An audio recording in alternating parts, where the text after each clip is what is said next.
Mari kita satu di dalam doa. Tuhan, kami sudah memuji, memuliakan nama-Mu.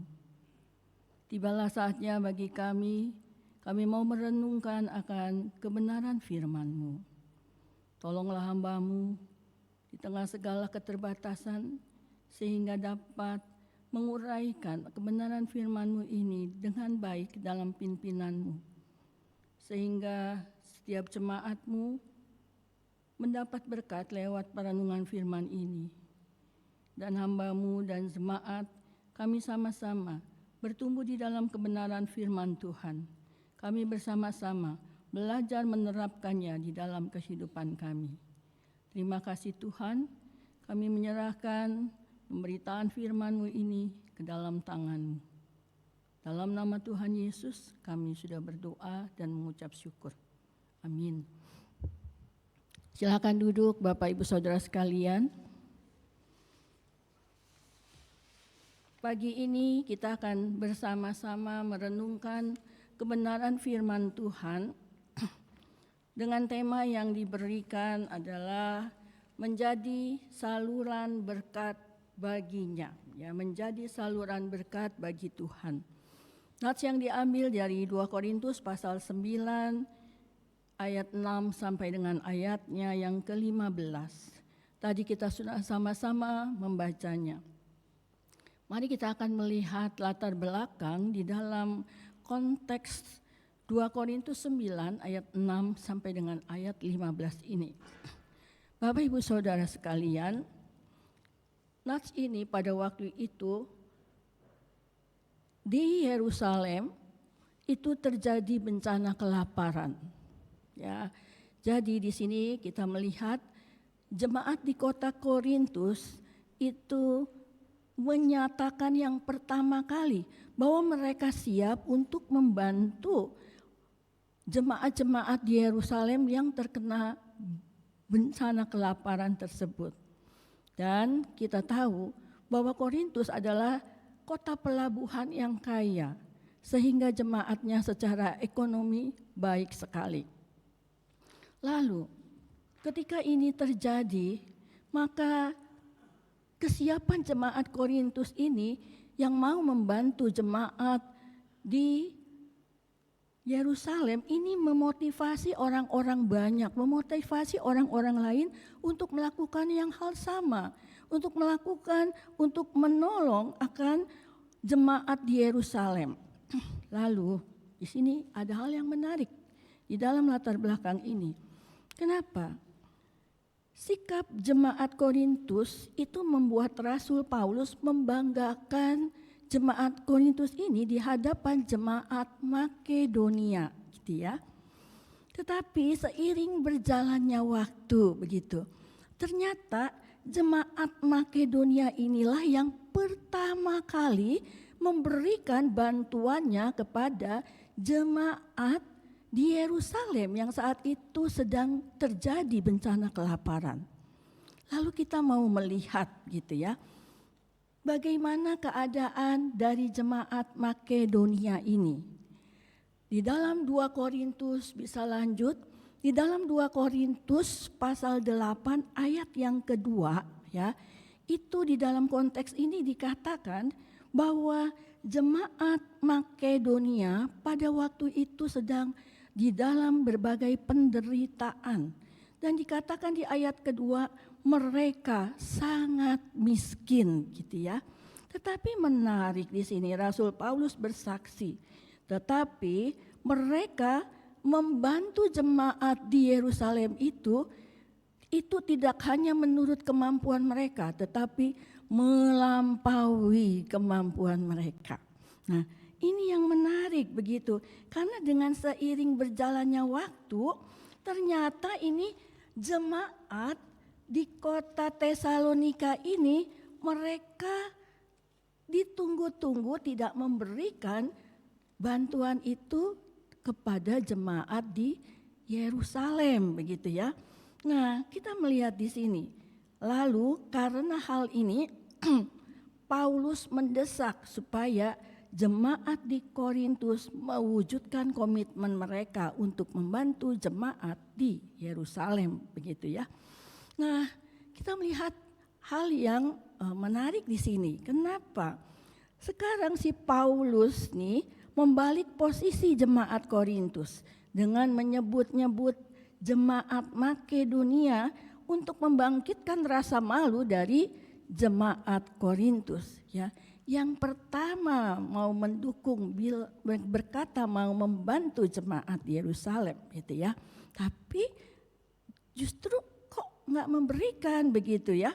Justru yang memberikan jemaat Makedonia dalam keadaan yang sulit, menderita, dan jemaat Makedonia tadi memberi melampaui kemampuan mereka.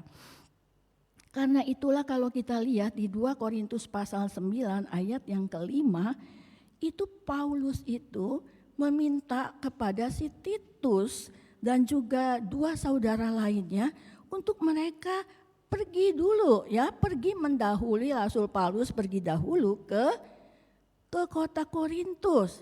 Untuk apa?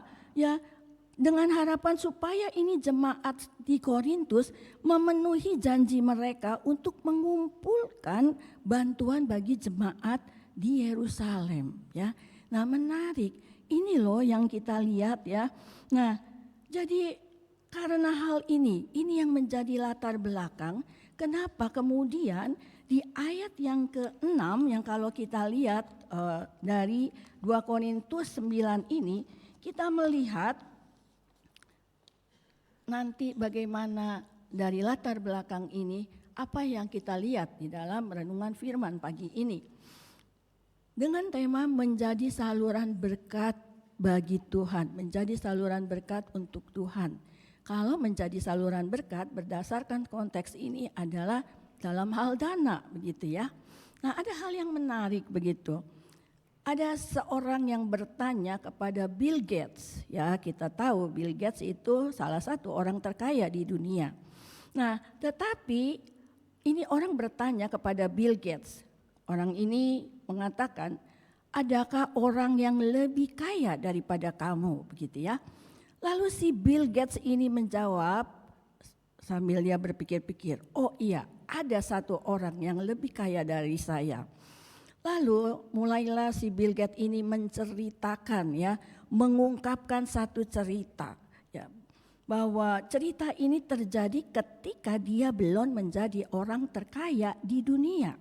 Dan dia mengungkapkan demikian, beberapa tahun yang lalu ketika saya belum menjadi orang terkaya di dunia gitu ya, satu kali dia datang ke bandara New York dan pada saat itu dia mau membaca surat kabar yang dijual di sana, gitu ya.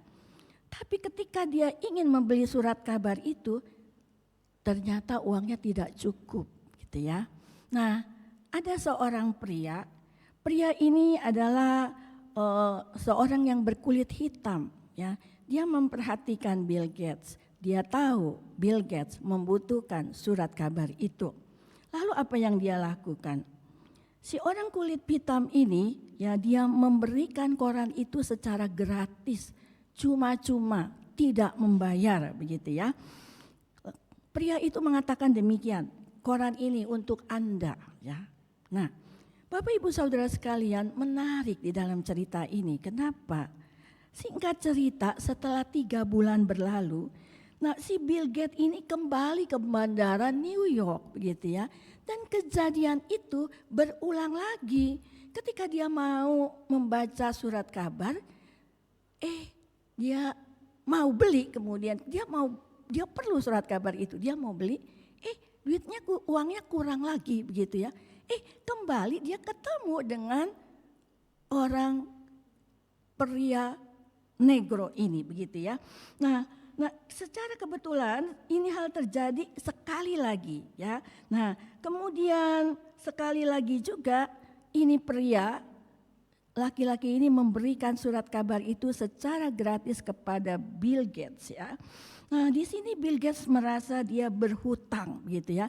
Lalu dia berjanji kepada laki-laki itu bahwa dia akan membalas kebaikannya. Peristiwa ini kemudian berlalu. 19 tahun kemudian ya, Bill Gates kita tahu telah menjadi orang yang terkaya di dunia gitu ya.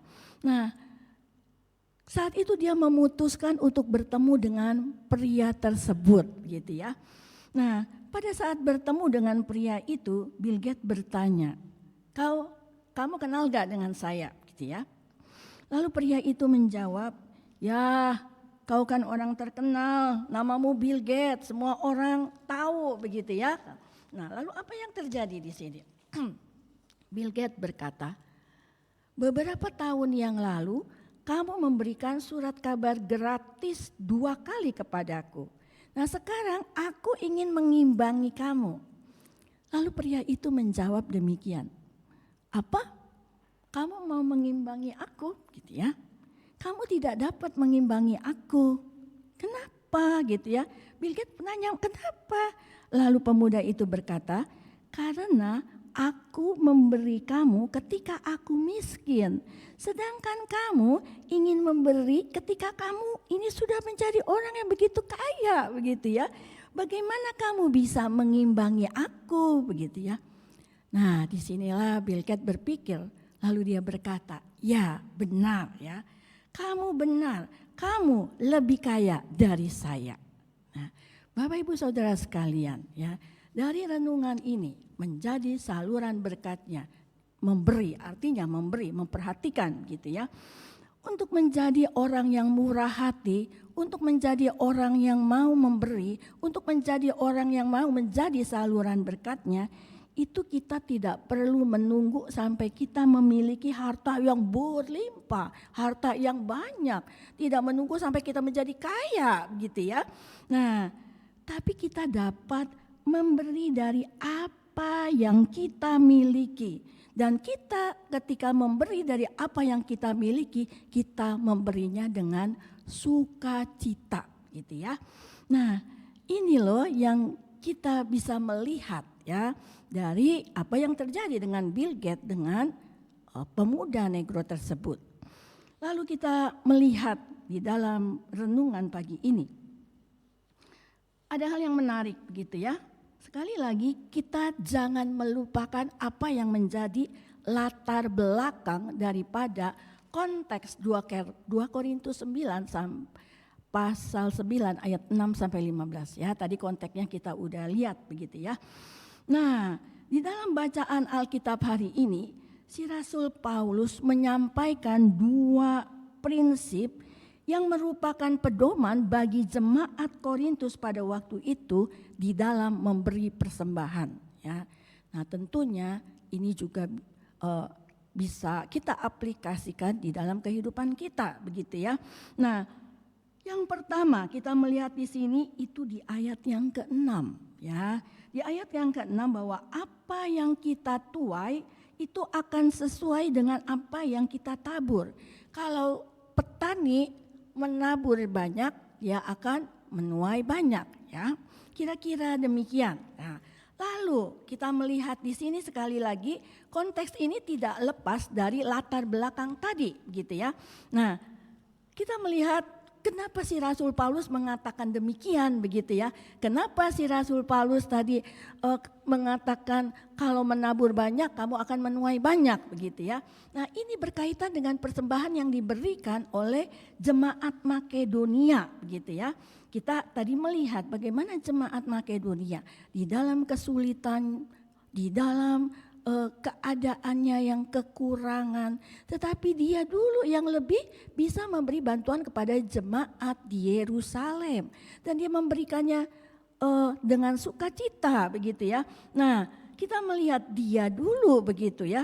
Nah, di sini kita mau melihat apa arti memberi, apa arti menjadi saluran berkat gitu ya. Nah, memberi itu berarti membuka kesempatan bagi kita untuk apa? Untuk melihat bahwa Allah itu mencukupi semua kebutuhan kita. Itu yang pertama, ya. Dengan memberi artinya menjadi kesempatan bagi kita untuk melihat bahwa Allah mencukupi semua kebutuhan kita. Lalu yang kedua, ketika kita memberi begitu ya, orang yang menerima pemberian kita itu akan apa? mengucap syukur, ya. Mereka mengucap syukur. Itu yang kita lihat di dalam 2 Korintus 9 ayat 8 dan ayat 12 gitu ya. Nah, Bapak Ibu Saudara sekalian, saya pernah mengalami bukan hanya 1 kali ya. Banyak kali terjadi dalam kehidupan saya gitu ya. Tetapi yang baru-baru ini terjadi itu bulan Desember yang lalu. Ya, Bapak Ibu Saudara sekalian, Desember itu komisi anak-anak mau mengadakan Natal. Dan waktu itu saya dan guru-guru sekolah minggu mengambil satu keputusan bahwa kita akan merayakan Natal tahun ini di panti asuhan anak-anak. Ya. Lalu yang menjadi masalah satu, panti asuhan mana yang memang membutuhkan bantuan kita, gitu ya? Yang mana yang butuh bantuan kita, yang memang memerlukan, ya? Lalu poin yang kedua, apa? Kita mau memberikan bantuan, mau sharing berkat di dalam Natal, merayakan kasih Tuhan bagi kita yang sudah lahir ke dalam dunia ini, itu kita mau berbagi begitu ya. Tapi ketika kita mau berbagi, tentunya menurut kemampuan kita. Kenapa? Kita mau cari panti asuhan yang anaknya tidak banyak, ya, anaknya tidak melampaui anak sekolah minggu kita. Kalau Bapak Ibu Saudara selalu melihat setiap minggu, itu anak sekolah minggu kita kalau semuanya hadir hanya 12 orang. Kelas besar, kelas kecil digabung hanya 12 orang. Jadi ketika kita mau memberikan bantuan, bukan memberikan bantuan ya, mau berbagi gitu ya, mau berbagi, mau menyapa, mau sama-sama menjadi saluran berkat. Kita sesuai dengan kemampuan kita. Jadi anaknya paling banyak itu 20 sampai 30 orang. Oke. Jadi kita rapat dengan guru-guru sekolah minggu lalu kita berdoa kepada Tuhan. Kita doa, Tuhan, tolonglah tunjukkan begitu ya. Tunjukkan supaya kita mendapat satu panti asuhan yang memang memerlukan berkat, memerlukan bantuan kita ya. Lalu kita mulai berdoa lalu Tuhan menunjukkan gitu ya.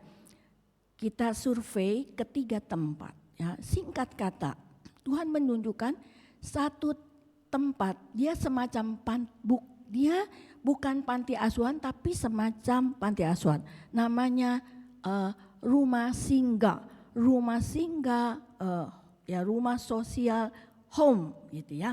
Nah, menarik begitu. Ketika kita survei ke sana, Tuhan menunjukkan karena dari ketua pengurus di sana mereka mengatakan bahwa setelah COVID begitu ya, mereka kehilangan 2 donatur tetap mereka. Ya, karena masalah ekonomi global dunia, mereka hilang 2 donatur yang memberikan bantuan dananya itu cukup besar. Sehingga mereka mengalami sangat-sangat kesulitan gitu ya. Nah, lalu singkat kata begitu ya, kita udah tahu, lalu kita tanya kebutuhannya apa saja. Lalu mereka menyebutkan begitu ya. Nah, kita udah tetapkan ya Natal tanggalnya, saya guru-guru, orang tua murid ya, kita akan berkunjung ke rumah singgah home ini. Lalu setelah kita tahu kebutuhannya, kita mulai share ya. Kita mulai share ke jemaat. Nah, Bapak Ibu Saudara sekalian, hal yang terjadi luar biasa. Kenapa? Sekali lagi, semua kebutuhan itu begitu cepat. Ya, baik berupa barang-barang, baik berupa dana, begitu cepat terkumpul, begitu ya. Sampai berlimpah, ya. Nah, menarik begitu ya. Jadi kita mengalami di dalam 2 Korintus 9 ayat 8, ya. Bisa ditolong 2 Korintus 9 ayat 8 itu menyatakan bahwa saya ini dalam bahasa sehari-hari, dalam bahasa Kabar Baik.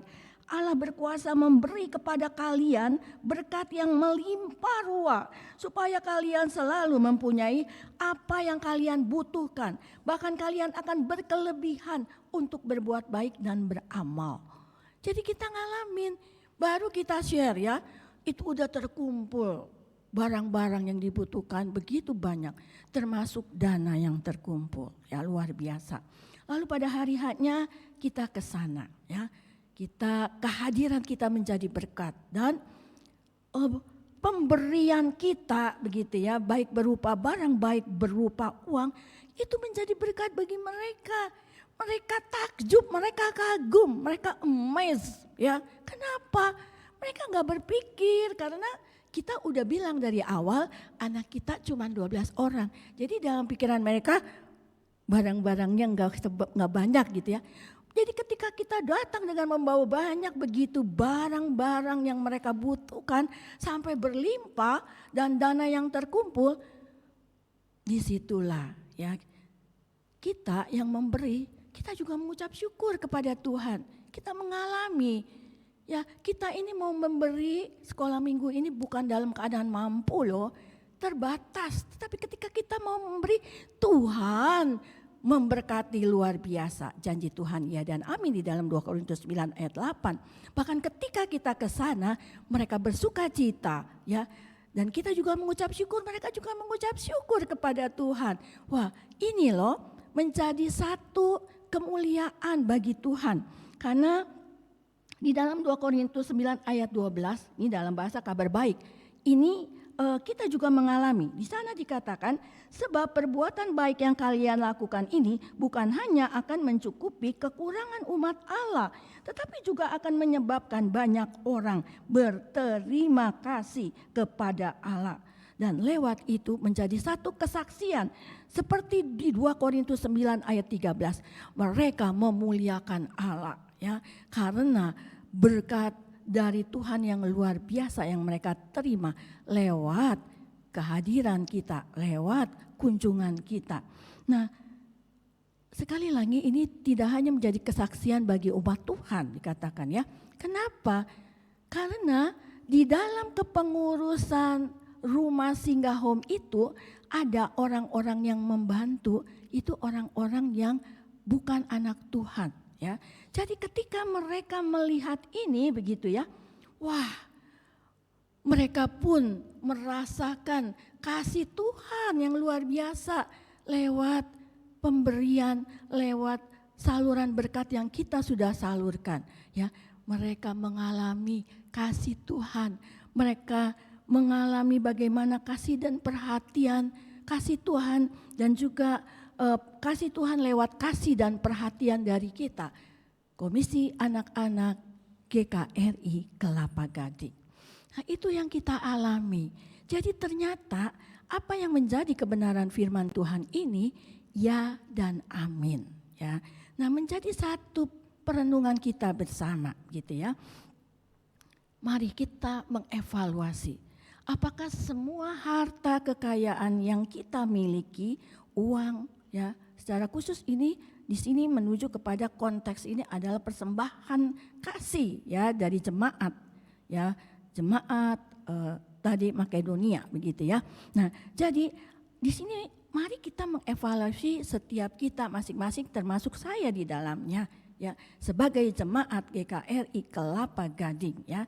Apakah semua kekayaan kita, uang kita, harta kita yang kita miliki sudah kita optimalkan untuk menjadi berkat bagi sesama atau masih kita pusatkan kepada diri sendiri begitu ya.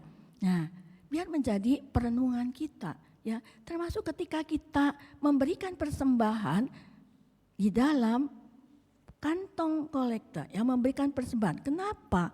Apakah kita sudah melakukan yang terbaik di dalam hal ini ya? Apakah sudah mengoptimalkan untuk menjadi berkat bagi sesama dan bagi pelayanan bagi gereja begitu ya? Atau masih kita pusatkan pada internal diri kita sendiri ya? Menjadi perenungan kita ya. Karena di dalam Amsal 11 ayat 25 di sana dikatakan, siapa banyak memberi berkat, diberi maaf. Ini belum kemana ini ya? Tolong yang LCD-nya. Oh ya, itu di bawah, terima kasih ya. Jadi siapa banyak memberi berkat diberi kelimpahan ya. Siapa memberi minum dia sendiri akan diberi minum ya. Jadi singkat kata itulah pengalaman kita yang kita alami di Komisi Anak-anak Sekolah Minggu. Di dalam segala keterbatasan dana yang kita ada begitu. Ketika kita mau berbagi berkat, ketika kita mau menjadi saluran berkatnya, menyatakan kasih Tuhan, kita mengalami tadi ya. Tuhan memelihara, Tuhan melimpahkan segala kebutuhan yang kita butuhkan untuk kita berikan. Dan kita menjadi berkat, kita mengucap syukur, orang itu mengucap syukur ya. Kita sama-sama memuliakan Tuhan dan menjadi kesaksian bagi orang yang belum dalam Tuhan. Bagaimana kasih Tuhan yang nyata lewat kasih dan perhatian dari Komisi Anak-anak ya, GKRI Kelapa Gading ya, biar Tuhan menolong kita. Lalu yang kedua, hal yang kedua, sekali lagi ingat, ini berkaitan dengan latar belakang jemaat Korintus ya, yang menunda-nunda begitu ya, sampai harus dikirim utusan yang namanya tadi dua orang teman tadi yang Titus dan dua saudara lain itu sengaja khusus diutus lebih dulu ke Korintus supaya apa? Ayo, ya kamu udah berjanji begitu ya, kamu harus berikan gitu ya. Nah sekali lagi kita harus ingat di dalam latar belakang ini. Jadi kita melihat ini seolah-olah itu jemaat Korintus diingetin, kamu kan udah janji, ayo beri gitu ya. Jadi ada kelihatannya kenapa nih? Maksa dong begitu ya. Mau lelang enggak nih? Lelang memberi enggak? Apa suka lelang enggak nih? Aduh, ya udah deh kita kasih aja. Nah, kira-kira seperti itu ya. Jadi di sini makanya Rasul Paulus mengatakan ya, ketika kita memberi itu harus dengan sukarela, bukan karena terpaksa. Ya karena dikatakan Allah mengasihi orang yang memberi dengan sukacita. Jadi kalau kita lihat dari tadi latar belakang, ini seolah-olah nih orang jemaat di Korintus ini sedikit dipaksa. Kamu malu enggak? Kamu yang janji duluan. Tapi itu jemaat Makedonia yang kasih lebih dulu. Kamu harus diutus ya orang untuk mengingatkan kamu. Kira-kira begitu ya. Nah karena itu di dalam hal yang kedua ini di ayat yang ke-7 Rasul Paulus mengingatkan, kamu kalau memberi harus dengan sukarela. Jangan karena terpaksa. Karena Allah mengasihi orang yang memberi dengan sukacita. Nah, jadi dasarnya memberi di sini adalah kasih. Ya, kita tidak bisa memberi tanpa kasih. Jadi di sini dasarnya adalah kasih. Kasih dari mana? Dari satu sisi kita memberi begitu ya, karena Tuhan sudah lebih dulu mengasihi kita gitu. Itu satu sisi ya. Kenapa kita harus memberi dasarnya kasih? Karena Tuhan lebih dulu mengasihi kita ya. Kita tahu Tuhan Yesus yang sebentar lagi kita mau merayakan sengsara bahkan kebangkitannya. Tuhan Yesus sudah memberi contoh teladannya bahwa Tuhan Yesus memberikan hidupnya, nyawanya, dirinya sebagai korban di kayu salib. Supaya apa? Kita memiliki kehidupan yang bukan sementara, kehidupan yang kekal. Nah ini kalau kita menyadari bahwa Tuhan sudah memberikan yang terbaik, ya, yaitu dirinya sendiri, maka seharusnya respon kita adalah kita juga memberikan yang terbaik dalam hidup kita kepada Tuhan juga dengan sukacita, begitu ya. Nah itu yang sisi yang pertama kita lihat, Allah lebih dulu mengasihi kita. Dan sisi yang lain karena Tuhan menghendaki kita untuk mengasihi sesama ya, untuk saling mengasihi gitu ya. Nah, kita lihat di 1 Yohanes 4 gitu ya, ayat 20 dan 21. Ya, saya akan membacakan. Kalau seorang berkata saya mengasihi Allah, tetapi ia tidak mengasihi saudaranya, orang itu pendusta. Sebab orang yang tidak mengasihi saudaranya yang dilihatnya tidak mungkin bisa mengasihi Allah yang tidak dilihatnya, begitu ya. Dan ayat 21, sebab itu inilah perintah yang diberikan Kristus kepada kita. Barang siapa mengasihi Allah, maka haruslah dia mengasihi saudaranya juga. Jadi di sini mau menyatakan kasih orang percaya kepada sesama yang kelihatan merupakan wujud dari kasih kepada Tuhan yang tidak kelihatan, gitu ya. Nah, jadi di sini kita diingatkan sebuah pemberian tidak diukur dari besar kecilnya jumlah pemberian itu, tetapi ya kita harus ingat Tuhan mengukurnya dari sikap hati kita yang memberi dengan ada kasih, ya, ada ketulusan, begitu ya. Nah, mari kita menjadi perenungan kita juga bersama pagi ini, gitu ya. Seberapa jauh kita saat ini sudah menjadi saluran berkat, udah murah hati bagi sesama kita, bagi pekerjaan Tuhan di gereja, begitu ya. Nah, kita udah kok, begitu ya. Nah, tetapi pertanyaannya, ya, apakah sudah? Kalau belum, mari kita lakukan. Tetapi kalau sudah, kita diingatkan, kita harus melakukannya dengan apa? Kasih dan sukacita, jangan terpaksa, gitu ya. Nah, ini yang kita bisa belajar dari ayat perikop yang sudah kita baca, begitu ya. Dan hal yang perlu kita perhatikan juga di sini adalah bahwa kedua prinsip ini, dua prinsip tadi ya, dua prinsip di dalam memberi persembahan tadi, begitu ya, itu harus diwaspadai, begitu ya. Ketika dua prinsip dalam memberi persembahan ini itu perlu dilakukan, tetapi harus hati-hati loh, harus ingat loh. Ingat apa? Yang pertama, kita diingatin apa? Prinsip tabur tuai itu tidak berarti bahwa kita memberi supaya kita mendapat lebih banyak, gitu ya. Oh, kalau kita tabur banyak, kita tuai banyak. Kalau gitu kita kasih Tuhan yang banyak biar kita entah dapatnya 2 kali lipat, begitu. Bukan seperti itu. Itu yang mesti kita waspadai ya. Bahwa ketika kita memberi ya, prinsip tabur tuai tidak berarti bahwa kita memberi supaya kita bisa mendapatkan lebih banyak dari Tuhan. No, ya. Lalu kita harus tahu berkat Tuhan di sini kita pandang sebagai anugerah ya, bukan sebagai upah ya. Lalu yang kedua yang perlu diwaspadai di dalam dua prinsip tadi ayat 6 dan 7 bahwa satu tadi kalau nabur banyak, tuainya banyak, begitu. Ingat ya, ini bukan prinsip dagang ya. Berarti kita harus banyak nabur supaya kita dapat untung, bukan seperti itu. Karena semuanya berkat Tuhan itu kita pandang sebagai anugerah, gitu ya. Lalu yang kedua yang kita mesti waspadai apa? Ketika dibilang memberi secara sukarela, begitu ya.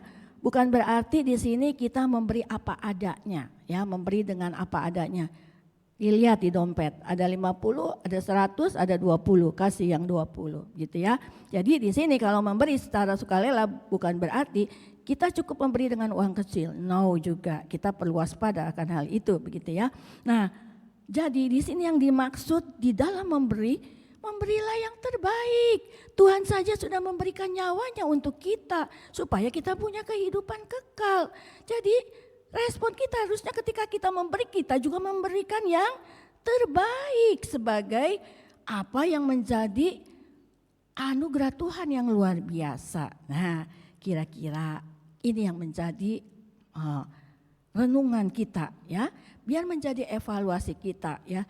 Apakah kedua prinsip ini sudah mewarnai cara kita di dalam kita memberi persembahan, gitu ya. Nah, lalu menariknya, ternyata menjadi saluran berkat Tuhan itu tidak hanya lewat dana, ya, tidak hanya lewat uang, gitu ya. Nah, kalau di dalam konteks 2 Korintus 9 ayat 6 sampai ayat 15 tadi kita lihat konteksnya adalah dana uang. Tetapi sebenarnya menjadi saluran berkat itu tidak hanya memberi kepada yang kekurangan dalam bentuk dana, tetapi apa? Menghibur yang sedih, peduli kepada sesama gitu. Itu juga satu saluran berkat Tuhan ya. Nah, dan dalam masa sekarang ini di mana orang banyak mengalami kesulitan, stres, frustasi, maka saluran berkat ya yang perlu tidak hanya dana tetapi memberikan kasih, perhatian begitu ya.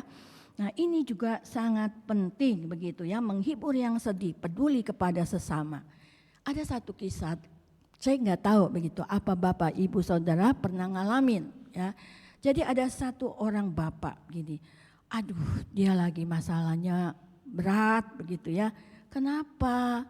Dia jualan di pasar, dagangannya sepi ya, jualannya sepi. Lalu uang sekolah anak-anaknya itu terus naik gitu ya. Lalu istrinya juga nuntut barang-barang kebutuhan pokok naik begitu ya. Nah, dia bingung begitu ya, kemelut masalah. Dagangan sepi, pemasukan nggak ada gitu ya. Operasional harus jalan terus. Ini anak-anak sekolah ya, ini itu naik lagi. Lalu istrinya juga mulai minta bisa ditambahkan untuk pembelian bahan-bahan pokok gitu ya. Nah, bagi si bapak ini ya, kita bilang aja si bapak ini, aduh dia pusing. Lalu tiba-tiba ada temennya datang ya. Waduh, ternyata temennya ini ketika cerita dia lebih sama begini. Ketika saya punya masalah, saya pembesuk nih ya. Ketika saya besuk, saya punya masalah, lalu saya besuk orang. Ketika saya besuk, ternyata orang itu punya masalah lebih hebat dari saya loh gitu. Ternyata dia bisa loh menjalani gitu. Nah, kira-kira gitu. Jadi ketika saya pembesukan kadang-kadang saya terhibur. Kadang kita ya dengan masalah yang ada. Tapi ketika kita membesuk, orang itu masalah lebih besar tetapi dia bisa menjalani dengan sukacita. Nah, ini sama. Jadi ketika Bapak ya ini melihat dirinya banyak begitu, masalahnya banyak begitu, tiba-tiba temannya si B ini berkata, si Bapak B begini, aduh gitu ya, aku punya masalah. Kenapa? Ini sharing. Istriku kena kanker. Anakku mau masuk kuliah. Ya, itu artinya ada uang yang harus dikeluarkan. Sedangkan usaha yang baru aku rintis, ini diambang kebangkrutan. Wah, Bapak Ibu Saudara sekalian, kanker bukan penyakit yang mudah gitu ya. Ternyata ini si Bapak B, aduh ternyata masalahnya itu lebih berat daripada dia ya, daripada Bapak A ini. Lalu si Bapak A ini menghibur nih ya, menguatkan Bapak B. Ayo semangat, ayo tetap semangat begitu ya. Jangan khawatir, Tuhan pasti tolong. Ayo, sekarang ada BPJS berobat gitu ya. Kalau mengenai usaha semua ngalamin sepi, susah, jangan khawatir. Anak Tuhan bro, dia kasih semangat itu kepada si temannya tadi ya, kepada si Bapak B begitu ya. Bapak Ibu Saudara sekalian tahu apa yang terjadi? Wah, si Bapak B jadi kembali ceria begitu ya. Jadi kembali semangat, jadi kembali punya spirit gitu ya. Nah, ketika dia melihat temennya yang udah dia nasehatin, dia kasih semangat, jadi semangat, itu nular ke dia. Pernah Bapak Ibu ngalamin? Ternyata menular ke dia. Wah, dia lihat temannya begitu sehingga dia juga memiliki semangat kembali gitu ya. Punya semangat lagi gitu ya. Enggak sedih lagi, enggak khawatir terlalu lagi begitu ya. Nah, pernah ngalamin ketika kita menguatkan orang justru orang itu menjadi ceria lagi, lalu itu membuat kita juga menjadi anak Tuhan yang dengan masalah yang ada kita bisa menangani ya. Yang saya alami itu di dalam pelayanan saya, dalam pembesukan ya. Kadang melihat wah masalah ini, masalah itu begitu ya. Tapi ketika kita membesuk yang seperti saya katakan, wah masalah saya tidak ada apa-apanya dibandingkan dengan ibu ini. Tetapi ibu ini begitu bisa mengatasinya dengan baik. Kenapa tidak ya? Saya melihat ini, itu pun memberi kekuatan. Nah, Bapak Ibu Saudara sekalian, jadi sekali lagi menjadi saluran berkat itu tidak hanya lewat dana, begitu ya. Nah, lalu sebagai penutup, mungkin Bapak Ibu Saudara tahu ya, ini juga sering berkali-kali, tapi kita diingatkan lagi begitu ya. Laut Mati dengan Danau Galilea, begitu ya. Nah, kita tahu Laut Mati itu menerima air dari Sungai Yordan. Ya. Ketika Laut Mati ini menerima air dari Sungai Yordan, dia itu tidak menyalurkannya ke tempat lain, tapi ketutup gitu ya, nggak kemana-mana di situ terus. Jadi kadar garamnya menjadi tinggi. Karena kadar garamnya menjadi tinggi, tanaman di sekitarnya pada mati, jadi kering, jadi tandus, tidak menjadi berkat bagi tempat di daerah sekitarnya. Nah, beda dengan Danau Galilea. Danau Galilea juga sama, dia mendapat air dari Sungai Yordan. Tetapi saya nggak ada gambarnya di sini ya. Tetapi ketika Danau Galilea ini mendapat air dari Sungai Yordan, dia terima air, dia mengalirkan air itu kembali begitu ya ke mana-mana, sehingga menjadi berkat bagi sekitarnya begitu. Nah, inilah yang mau menggambarkan ya, ketika kita sudah mendapat berkat dari Tuhan begitu, mari kita menyalurkannya ya, kita menjadi berkat bagi sesama, bagi gereja begitu, bagi orang-orang di sekitar kita. Sekali lagi kita diingatkan, jangan tunggu sampai saya cukup, jangan tunggu sampai saya kaya, jangan tunggu sampai saya mampu ya. Ya, kita diingatkan lewat pemberian dari Jemaat Makedonia. Oke, mari kita berdoa. Tuhan Yesus, terima kasih